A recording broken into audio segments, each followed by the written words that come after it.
Donc aujourd'hui, on se retrouve sur un débat sur l'espace Bretagne, sur la question de la santé et de l'impact de la T2A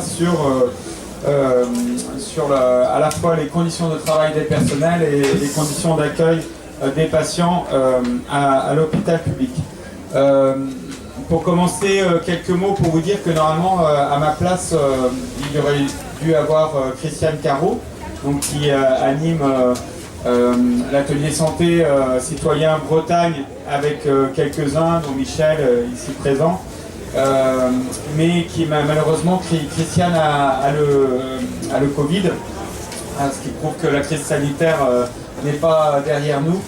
Et d'ailleurs, on a aussi une pensée pour Yann Le Polotec, qui était là au dernier débat qui a été organisé ici en 2019, enfin ici à la Courneuve, et qui est décédé à cause du Covid l'année dernière.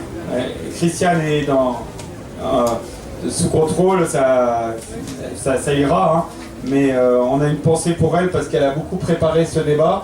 Et je voudrais en introduction saluer quand même le travail de fond et la pugnacité, la détermination et l'esprit de suite de cet atelier citoyen santé Bretagne du PCF qui publie tous les 3 mois un journal à destination des patients et des personnels de santé à cœur ouvert avec des interviews de professionnels de la région qui sont distribués, ces journaux, dans les EHPAD, dans les hôpitaux, et il y a tout un travail d'organisation qui est fait, et aussi pour donner une suite justement aux débats qui sont organisés aussi bien ici à la Fête de l'Humanité que à la Fête de l'Humanité Bretagne de Lorient qui aura lieu cette année le 22 et 23 octobre, où il y aura à nouveau un débat santé le dimanche matin, animé par Christiane qui va nous revenir.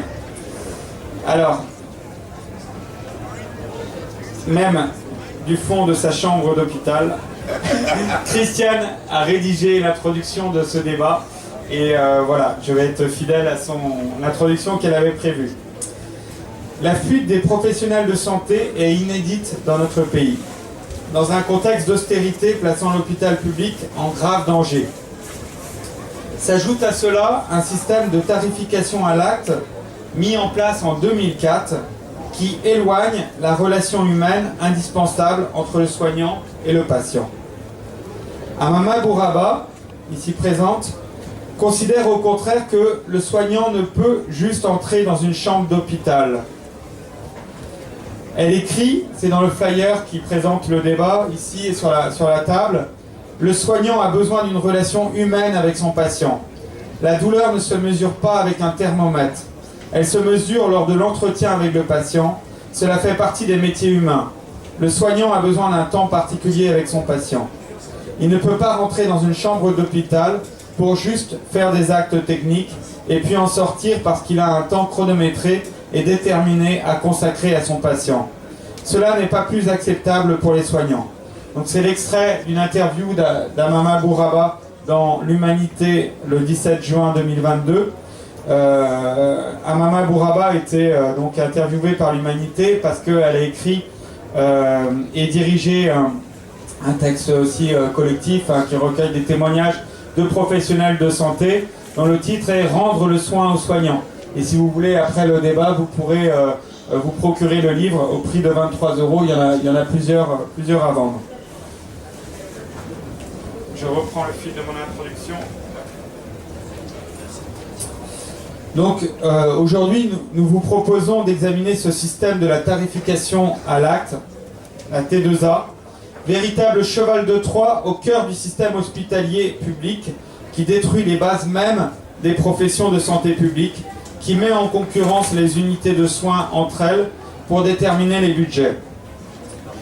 Ça se traduit aussi pour les patients, puisqu'il y a des maladies qui sont plus rentables que d'autres, des patients qui sont invités à retourner très vite chez eux parce que leur maladie n'est pas rentable, leur hospitalisation n'est pas rentable pour les unités de soins, et ça peut aussi avoir des conséquences évidemment sur la santé, au-delà de l'aspect déshumanisation, et mise en concurrence aussi des différentes unités de l'hôpital public. Nous avons invité aujourd'hui 3 intervenants Jean-Marie Fessler, et décidément on joue de malchance sur ce débat, est aussi absent pour cause de maladie, mais lui-même avait théorisé tout l'impact que pourrait avoir la tarification à l'activité un an avant sa mise en place, en 2003, écrivant un livre qui, voilà, c'est ce qu'il annonçait en 2003, c'est réalisé depuis. Et donc Amama Bouraba, que je laisserai se présenter et développer la réflexion et le combat qu'elle mène autour de la tarification à l'activité et de la problématique aussi d'un soin humain.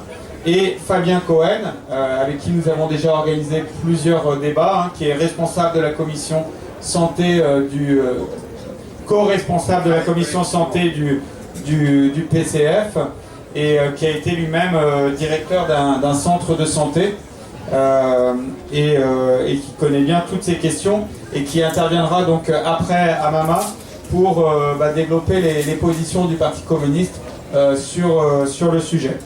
Donc tout de suite, Amama, on te laisse la parole. Je propose que donc, tu interviennes pendant 10-15 minutes, ensuite Fabien, et ensuite on aura un temps d'échange sur ces questions-là. Vous pourrez aussi exposer vos témoignages, vos analyses, ou poser vos questions.